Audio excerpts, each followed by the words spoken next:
Probably have COVID or some harsh cold. Pretty harsh. Pretty harsh. Yeah. Connor and I, the only other spirit-filled nigga that I know, really, are in a season of real separation right now. I don't know what's going on, really. For some reason, we hate each other right now. I talk to the Lord all the time about it, and it's like time in Ecclesiastes chapter 3 just comes to mind each time. There's a time for every season and every matter under heaven, something like that. But it kind of sucks. But, you know, nothing ever truly sucks anymore, truly. Like, in terms of, like, you know, people whine. And the thing about Paul's, or Jesus, I don't know, somebody in the New Testament, you know what I'm saying? God is saying, do all things without complaining, without whining. I look and appear and seem like I whine and complain sometimes, but I'm not truly, because whining and complaining comes from a place of feeling like you have no control, right? And a desperate kind of hopeless. It's a real subtle form of hopelessness, actually. Real complaining and real whining. And that's not what I do. What I do is, like, I'm teasing God, kind of, like. It's very different. Yeah, because there's not hopelessness. At the base, there's the Lord, you know? Yeah, real whining, real complaining at the base is just empty. And then you go, you know, god damn. Not anymore, nigga. Free. I love this riff.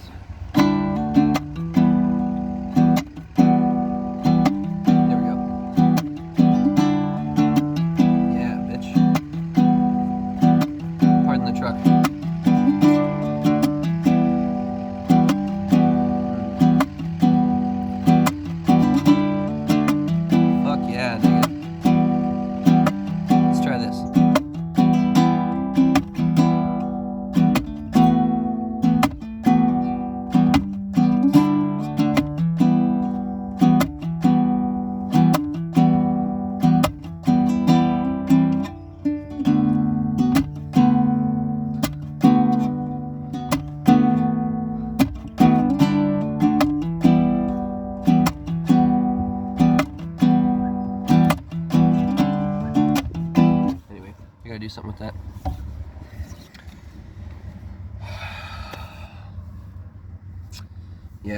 Yeah, difficult season, but not truly.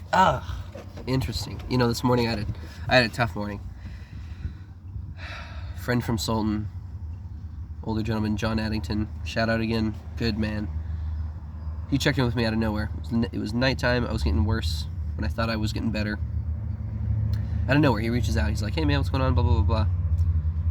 I told him I was sick, also, because he was recently sick. Anyway, he offered to let me stay the night.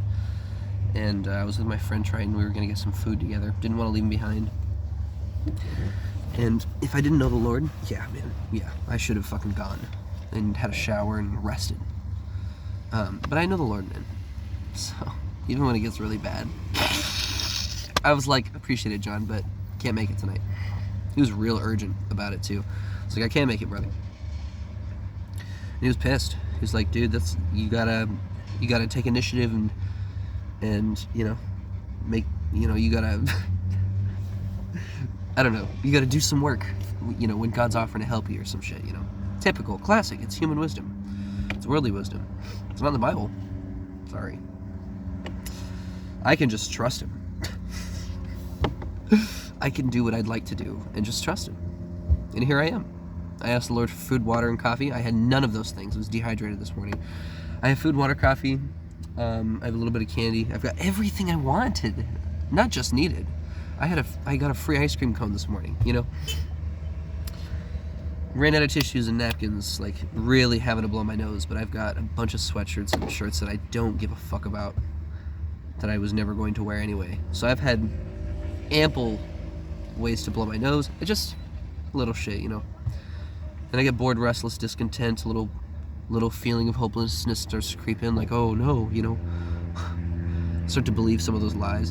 And then I just immediately just on his hip, man. Lord, what's happening? What's going on? What am I doing?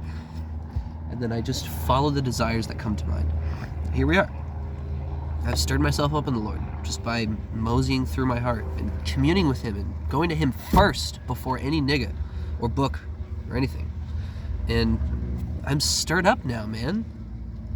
Faith is back on, you know? I've received from Him. Yeah, there you go. Every day's like that, you know? Every day He proves Himself in a little way. I call them plausibly deniable micro miracles, you know, because it's fun and it's an apt description, at least for the way that the world would see them.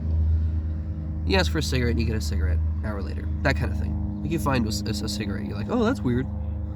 Or those coincidences like, oh, you called me just in time. Huh. I was really needing something. I have 100 of those a day, man. All direct.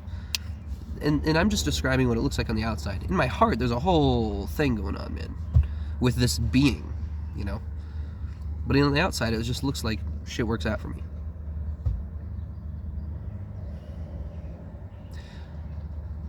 On the small scale, the overall scale, that's what it's important to know what's going on in my heart, because Him and I are having lots of long conversations. He's doing a very particular thing with me. It's exciting.